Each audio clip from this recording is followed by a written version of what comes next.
Do you think the cryptocurrency market is over? Are you panicking the fact you didn't sell at 109,000? Well, let's talk about some reasons why I think the best of the market is yet to come. There is so much positiveness, so much difference in the market that, well, it's hard to believe that 109 was the top. We'll break down some key things you need to be aware of in this video. So if that's something you like the sound of and you're bullish on this market, make sure you hit the like and subscribe button. We're grinding every day for you guys to make sure that you're up to date with the market news. You're looking at technical analysis and getting the latest projects to hit the blockchain.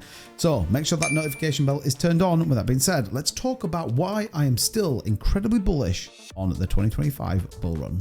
So let's start here. Not something I really do start on the charts, but we know that Bitcoin's been incredibly volatile. David Sachs giving his view on that, panel of people looking at cryptocurrency and digital assets. The market hated it for some reason. Lots of regulatory talk about, but Bitcoin right now just looking to retest this downward trend line that we've got.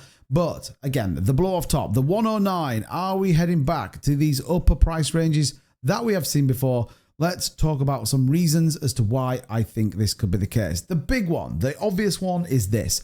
We are seeing so many countries as well as states in the US prioritizing a Bitcoin reserve. Now we know that Trump announced a strategic asset reserve, but the reality is it's all the same thing. People hedging against deflation of the US dollar, and more importantly, taking the leaf out of people like El Salvador and Bhutan's book as to why Bitcoin will be the #1 asset to hold in the future. We know today that the banks got a relief. The fact that banking and the banking sector will be allowed to hold Bitcoin as an asset is incredibly bullish. You only have to take a look at what's going on in the US. 22 US states have introduced a Bitcoin bill so far. Now, these could be things from tax regulations to a strategic reserve and much, much more.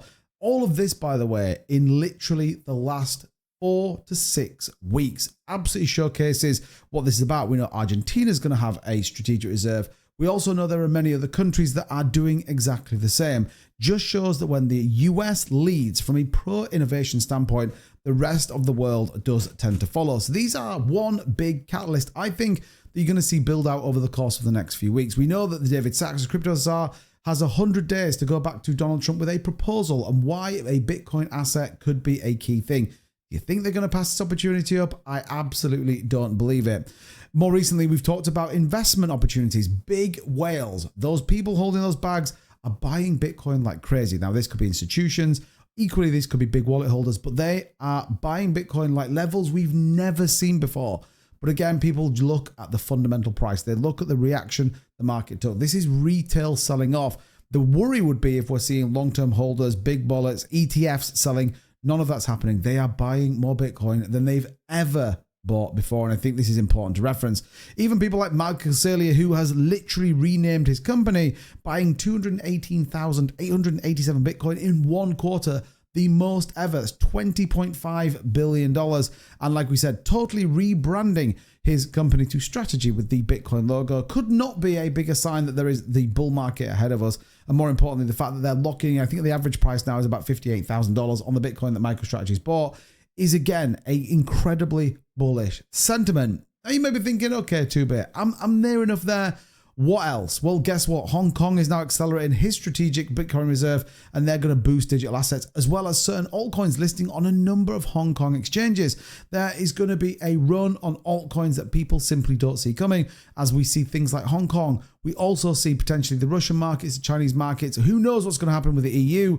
But this is again a big deal. We're seeing more and more Web3 and digital and virtual assets going over to such countries as Hong Kong, and they are being adopted like crazy rates before. So all of that is incredibly bullish. Well, then what else? Well, then let's talk about policy. Let's talk about regulation. Trump's CFTC head slamming the prediction market resistance under the predecessor. In fact, the sinkhole of legal uncertainty was a quote that's used. We also know that the SEC under Hester Pierce has now got a different mandate to be more adopting an understanding of what cryptocurrency and digital assets are all about. This, once again, is all very bullish. We have flipped from a regulatory enforcement from the CFTC and the SEC to a regulatory adoption. And this is a massive shift. In fact, it's a 180 shift in the US, where we thought this simply would never be the case. We have a crypto task force, all of which leading to a very positive outlook for the cryptocurrency markets. And this is why I think that people should be bullish on the market. We haven't really seen retail investment come in. Yes, they've had a little taste of what it's like, but equally you've seen that volatility come out in the back of it as well. So expect some more, but I definitely think we are in for a very interesting bull market. Lots of people talking about multi-cycle bull markets. Lots of people talking about next year. Now, my view is I think we're going to see over the next few months a very strong move in the market. We're going to see consistent moves in the market. More and more, we're going to see people absolutely understanding why digital assets are so important and why they could be such a big hedge against deflation for Bitcoin. You only have to take a look at previous market cycles to understand what the opportunity in front of us is.